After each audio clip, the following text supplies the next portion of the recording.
Hello all of you. So આ લેક્ચરની અંદર આપણે છે જોવાના છીએ સ્પેશિયલ મશીનની અંદર યુનિવર્સલ મોટર એક આપણે જોવાની છે. આપણા સિલેબસમાં સ્પેશિયલ મશીન આવે છે, એમાં યુનિવર્સલ મોટર એક સિલેબસમાં હોય છે. બરાબર છે. તો યુનિવર્સલ મોટર તમે લખો, યુનિવર્સલ મોટર, યુનિવર્સલ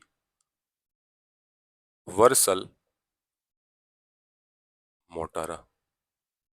યુનિવર્સલ મોટરનું નામ યુનિવર્સલ મોટર છે એ શું કામે રાખ્યું છે? કોઈ કહે છે આ મોટરનું નામ યુનિવર્સલ મોટર જ શું કામે છે? તો એનો તમારી પાસે આન્સર છે કે આ મોટર છે ને એસી સપ્લાય અને ડીસી સપ્લાય બંને ઉપર ચાલે છે. આ મોટર એસી સપ્લાય અને ડીસી સપ્લાય બંને ઉપર છે એ ચાલે છે એટલા માટે. બરાબર, આને યુનિવર્સલ મોટર છે આપણે કીધું છે. આનું સ્ટ્રક્ચર તમે જોવો, આ યુનિવર્સલ મોટરમાં બેઝિકલી શું હોય છે? આવી રીતના બે પોલ હોય છે, આ બે પોલ હોય છે, આવી રીતના બે પોલ હોય છે. બરાબર, આ પોલ છે, આ પોલ છે. બરાબર, આવી રીતના બે પોલ હોય છે આની અંદર. આ વચ્ચે તમારું શું છે? વચ્ચે તમારું શું હોય? તો કે સાહેબ વચ્ચે છે ને એ મારો આર્મેચર છે. બરાબર, આર્મેચર છે. અને આર્મેચર ઉપર શું હોય? બ્રશ હશે. શું હશે? આ બ્રશ હશે. બ્રશ કેના બનેલા હોય કોઈ પૂછે તો હંમેશા કહેવાનું કાર્બનના બનેલા હોય. કે ના, કાર્બન બ્રશ છે હોય છે. કાર્બન જ શું કામે ઉપયોગ હોય? કેમ કે એનું નેગેટિવ ટેમ્પરેચર કોએફિશિયન્ટ હોય છે. નેગેટિવ ટેમ્પરેચર કોએફિશિયન્ટ ડીસી સર્કિટમાં મેં ભણાવ્યો હતો. નેગેટિવ ટેમ્પરેચર કોએફિશિયન્ટનો મતલબ શું હોય? કેમ કે એમાં ટેમ્પરેચર વધશે એમ રેઝિસ્ટન્સ છે ઘટશે.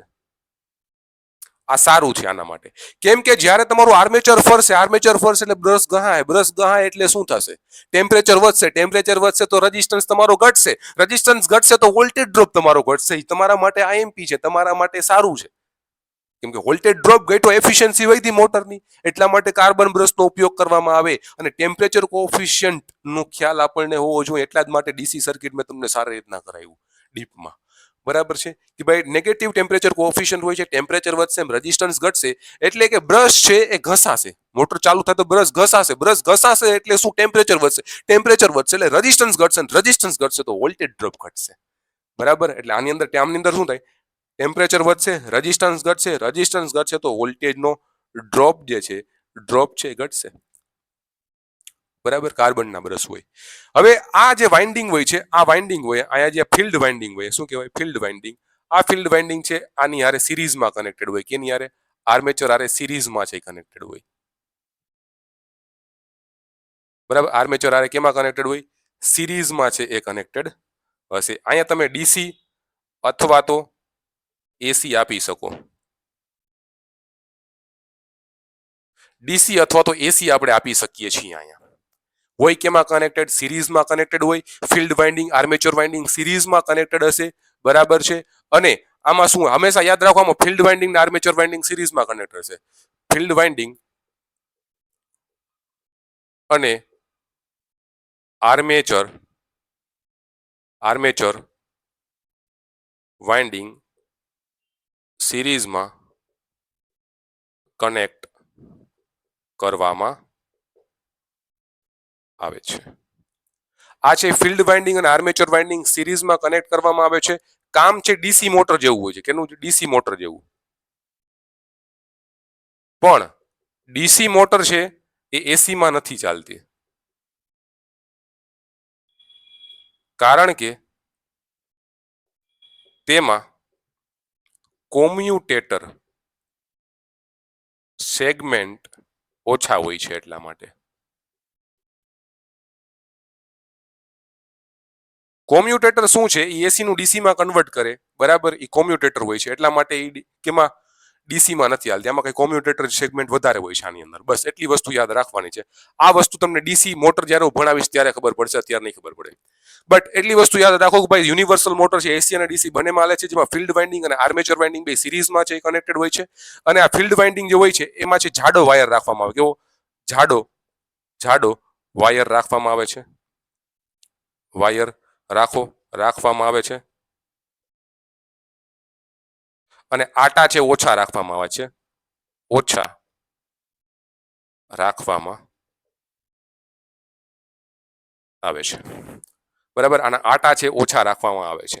કામ કઈ રીતના કરશે એ હું તમને કહી દઉં કે ભાઈ જ્યારે તમે સપ્લાય આપશો એસી અથવા ડીસી કોઈ પણ સપ્લાય આપો તમારી મોટર ચાલુ થશે. આ મોટર ચાલુ ડીસી આપશો તો અહીંયા ફ્લક્સ જનરેટ થશે, આ ફ્લક્સ અહીંયા જનરેટ, આ સિરીઝમાં કનેક્ટેડ છે એટલે આના ઈએમએફ ઇન્ટરેક્શનના કારણે આ પોલમાં છે ફોર્સ લગાડશે જેના કારણે આ ફરશે. બીજી વસ્તુ એસી આપશો તો ઓલરેડી અહીંયા રોટેટિંગ ફ્લક્સ છે જનરેટ થશે બે વાઇન્ડિંગ જેટલા માટે, જેના કારણે તમારી છે એ મોટર છે એ ફરવા લાગશે, બે જગ્યાએ મોટર ફરશે, બરાબર છે. બટ જ્યારે ડીસી ને તમે આ ડીસી મોટર હોય, બરાબર, ડીસી મોટરમાં તમે એસી આપો ને તો એમાં સ્પાર્કિંગ વધારે થાય એટલે ડીસી મોટર છે એસીમાં ના હાલે. બટ આ હાલે, કોમ્યુટેટર સેગમેન્ટ વધારે છે એટલા માટે. અહીં જે કોમ્યુટેટર સેગમેન્ટ હોય ને બ્રશમાં વધારે એટલે આ હાલશે તમારી મોટર, બરાબર. કેમાં? એસીમાં અને ડીસીમાં બંનેમાં ચાલશે આ મોટર.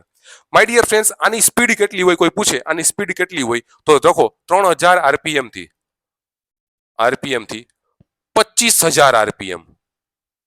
તમે વિચારો બહુ વધારે સ્પીડ હોય છે. 25,000 આરપીએમ એટલે બહુ હાઈ સ્પીડ હોય છે માય ડિયર ફ્રેન્ડ્સ. આની બહુ જ સ્પીડ વધારે હોય છે. 25,000 આરપીએમ તમે વિચારો તો ખરી, 25,000 આરપીએમ. બસ આની અંદર આ સિમ્પલ વસ્તુ યાદ રાખવાની હતી, બરાબર. આના ઉપયોગો હું તમને લખાવી દઉં હમણાં, ઉપયોગ ક્યાં ક્યાં થાય છે, બસ એટલી વસ્તુ લખો. અને જે આ વસ્તુ લખાવી આઈએમપી જ છે, બરાબર, આ આઈએમપી વસ્તુ છે.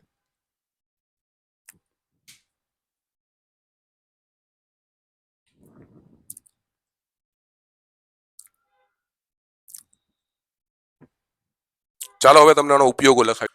તો આના ઉપયોગો છે એ બેઝિકલી આ ઉપયોગો છે મિક્સચરમાં આનો ઉપયોગ થાય છે. મિક્સચર તમે જોજો, મિક્સચર એસી અને ડીસી બંનેમાં હાલે. મિક્સચરમાં આનો ઉપયોગ થાય છે, વેક્યુમ ક્લીનરમાં ઉપયોગ થાય છે, ગ્રાઇન્ડરમાં ઉપયોગ થાય છે, બ્લોઅરમાં ઉપયોગ થાય છે અને હેર ડ્રાયરમાં ઉપયોગ થાય છે, બરાબર.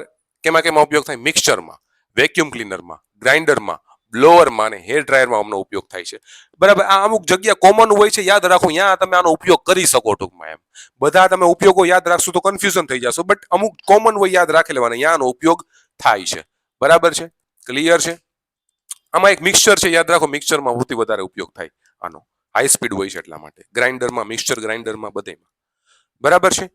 ઓકે, તો આ તમારું સ્પેશિયલ મશીન. તો સ્પેશિયલ મશીનમાં એટલું જ કરવાનું છે, બીજું કાંઈ તમારે કરવાનું નથી. એમસીક્યુ હમણાં હું તમને આના કરાવી દઈશ. ઓકે, તો મળીશું હવે આપણા નેક્સ્ટ લેક્ચરમાં, ચાલુ કરશું ડીસી એસી, બરાબર. Okay, bye bye.